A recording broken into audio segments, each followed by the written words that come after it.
உங்களுக்கு நிம்மதி உண்டாகுவதாக. தேவனுடைய இரக்கங்கள் அதிகமாவதாக.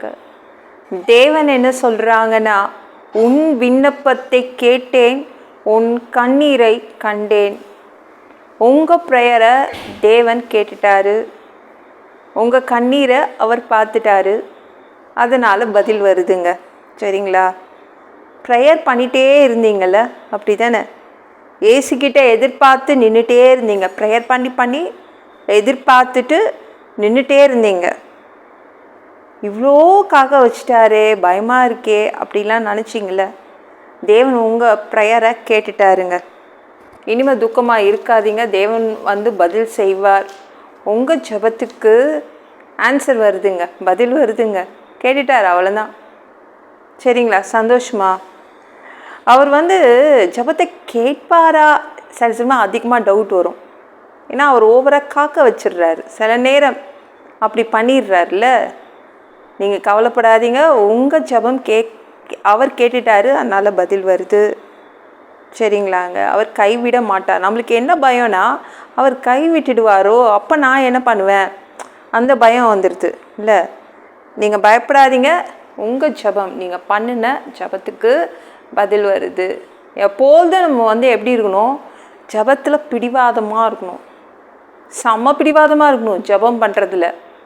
சரிங்களா? நம்ம தானியேல் தெரியுமாங்க, அவங்க செம்ம பிடிவாதக்காரனுங்க.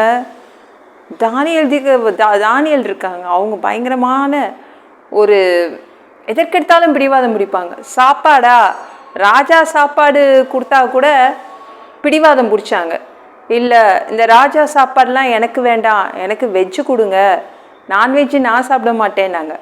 அதே மாதிரி அந்த நாட்டில், அவன் வாழ்ந்த நாட்டில் ஒரு சட்டம் போட்டாங்க. 30 நாள் 30 days ஜெபம் பண்ணாதீங்க, ப்ரேயர் பண்ணாதீங்கன்னு சொன்னாங்க. அப்படிலாம் என்னால் இருக்க முடியாது. நான் 3 வேளை ஜெபம் பண்ணுவேன், யார் வேணால் என்ன வேணால் பண்ணிக்கோங்க சொல்லிட்டு பிடிவாதமாக தானியேல் நின்றுட்டாங்க. செம்ம பிடிவாதக்காரங்க, நம்மளுக்கே தெரியும்ல. அவங்க பிடிவாதமாக நின்னாங்க. ஜெபத்துக்கு கூட அவங்க வந்து பிடிவாதமாக நின்னாங்க. நம்ம வந்து ஜெபத்தில் பிடிவாதமாக இருக்கணும். நம்ம யாருக்காவது, இங்கே யாருக்காவது இயேசுவோடைய ஃபோன் நம்பர் தெரியும்? உங்களுக்கு தெரியுமாங்க?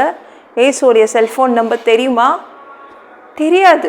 எப்படி அவரை நம்ம வந்து தொடர்பு கொள்வது? ஜெபம். நம்ம கையில் இருக்கிற ஒன்றே ஒன்று என்னது? ஜெபம். ஜெபம் தான் செல்ஃபோன். அவரை வந்து நீங்கள் தொடர்பு கொள்வீங்க. ஜெபத்தின் மூலமாக தானே நம்ம தொடர்பு கொள்ள முடியும், அவரை அவர்கிட்ட பேச முடியும். அதனால தான் நம்ம தானியேல் ஜெபத்தை கையில் பிடிச்சி வச்சுக்கிட்டான். ஓஹோ, இந்த செல்ஃபோனை நான் யாருக்கும் கொடுக்க மாட்டேன், யாருக்காகவும் விட்டு கொடுக்க மாட்டேன், 30 நாள் கீழே வைக்க மாட்டேன்னு இந்த செல்ஃபோனை கையில் வச்சுக்கிட்டான். வேறு எப்படிங்க அவரோட தொடர்பு கொள்வது? ஜெபம் மட்டும்தான். ஜெபத்தில் பிடிவாதமாய் நில்லுங்க. சரிங்களா? நம்ம அவரோடு தொடர்பு நம்ம வந்து தொடர்பு பண்ணிகிட்டே இருக்கோம். அவர்கிட்ட போய் நம்ம பேசிகிட்டே இருக்கிறோம்ல. அப்போ என்ன ஆகுது? ஜெபத்தின் மூலமாக நம்ம பேசிக்கிட்டே இருக்கோம். அவர் என்ன பண்ணுறாரு? பதில் கொடுத்துக்கிட்டே இருக்கார். அதனால் ஜெபத்தில் பிடிவாதமாக இருங்க, ஊக்கமாக ஜெபம் பண்ணுங்க. அப்பப்போ நீங்கள் பதிலை பெற்றுக்கொள்வீங்க. சரிங்களா? அவர் இப்போ வரைக்கும் நீங்கள் பண்ண ஜெபத்தை கேட்டுட்டாரு, உங்கள் கண்ணீரை பார்த்துட்டாரு. அதனால் பயப்படாதீங்க, பதில் வரும், பெற்றுக்கொள்ளுங்க. இந்த வீடியோ பிடிச்சிருந்துச்சுன்னா மற்றவங்களுக்கும் ஷேர் பண்ண மறக்காதீங்க. கர்த்தர் தாமே உங்களை ஆசீர்வதிப்பாராக. ஜெபம் பண்ணலாமா? அன்பு பிதாவே, உங்கள் பிள்ளைங்க உங்கள் பாதத்தில் வந்திருக்காங்கப்பா. சாமி, இரக்கம் செய்யுங்க, இறங்குங்க அப்பா. உங்கள் பிள்ளைங்க பண்ண ஜெபத்துக்கு நீங்கள் பதில் கொடுக்குறீங்க, நன்றி அப்பா. உங்கள் பிள்ளைங்க வடித்த கண்ணீரை நீங்கள் பார்த்துட்டீங்க, அதனால் உங்கள் பிள்ளைங்களுக்கு பதில் வருது. எல்லாம் பொல்லாத பிசாசுகள், ஏவல்கள், மந்திரங்கள், தற்கொலை ஆவிகள், பயத்தின் ஆவிகள், பலவீனப்படுத்துகின்ற ஆவிகள் எல்லாம் இயேசு என்ற பெயரினை கொண்டு துரத்துகிறேன், ஓடிப்போ. உங்கள் பிள்ளைங்கள இரத்தக்கோட்டைக்குள் மறைச்சிக்கோங்க, பரிசுத்த ஆவியால் நிரப்புங்க. ஞான ஸ்நானம் எடுக்கணும், ரட்சிப்பீராக.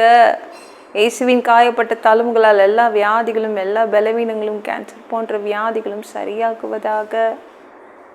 சாமி உமக்கு நன்றி. உங்கள் பிள்ளைங்களப்பா ஆரோக்கியமாய் மாற்றுங்க, நோயாளியாய் வச்சுக்காதீங்கப்பா.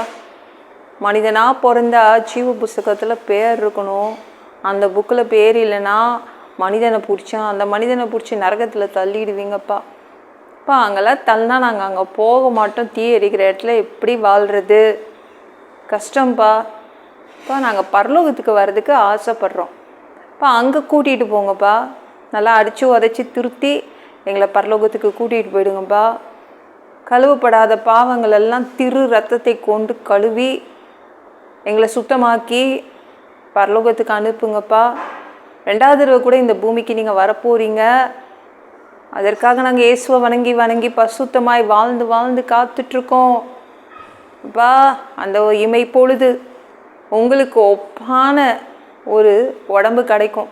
அதை பெற்றுக்கொண்டு ஏஞ்சல் மாதிரி பறந்து மதியவானத்தில் உங்களை சந்திக்க வருவோம். அந்த தருணத்தை நாங்கள் இழந்துடக்கூடாது. 7 வருடம் பிசாசு நடத்துகின்ற அந்த கிறிஸ்து ஆட்சியில் எங்களை விட்டுட்டு போயிடாதீங்கப்பா. மனிதர்கள் பரிசுத்தமாக வாழ்கிறது ரொம்ப கடினம். அதற்கும் உங்கள் உதவி தேவைப்பா. ப்ளீஸ்ப்பா. 3வது தடவை இந்த பூமிக்கு வருவீங்க. 1000 வருடம் இந்த பூமியை ஆட்சி செய்வீங்க. அந்த பொற்காலத்தை நாங்கள் பார்க்க ஆசைப்படுறோம். எங்களையும் கூப்பிட்டுக்கோங்க.